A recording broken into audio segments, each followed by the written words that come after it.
Kakinada port వాటాల బదిలీ వ్యవహారంలో కర్త కర్మ క్రియ అన్ని వైసీపీ రాజ్యసభ సభ్యుడు వైవి సుబ్బారెడ్డి కుమారుడు విక్రాంత్ రెడ్డేనని మాజీ రాజ్యసభ సభ్యులు విజయసాయిరెడ్డి సంచలన వ్యాఖ్యలు చేశారు.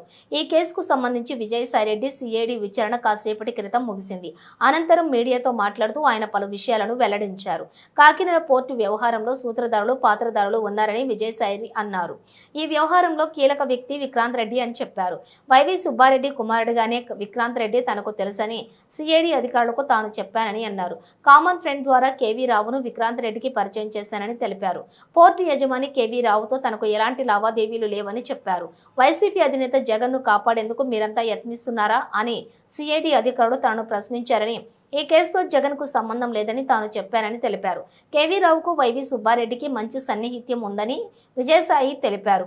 వైవి సుబ్బారెడ్డి అమెరికాకు ఎప్పుడు వెళ్లినా కాలిఫోర్నియాలోని కేవీ రావుకు చెందిన ఒక రాజభవనంలోని ఉండేవారని చెప్పారు. పోర్టు వ్యవహారంతో జగన్ కు సంబంధం లేదన్నారు. ఇది రాజకీయ ప్రేరేపిత కేసు అని చెప్పారు. ఆది నుంచి అంతం వరకు పోర్టు వాటాల వ్యవహారాన్ని డీల్ చేసింది విక్రాంత్ రెడ్డి అని కామన్ ఫ్రెండ్స్ తో కేవీ రావు చెప్పారని తెలిపారు.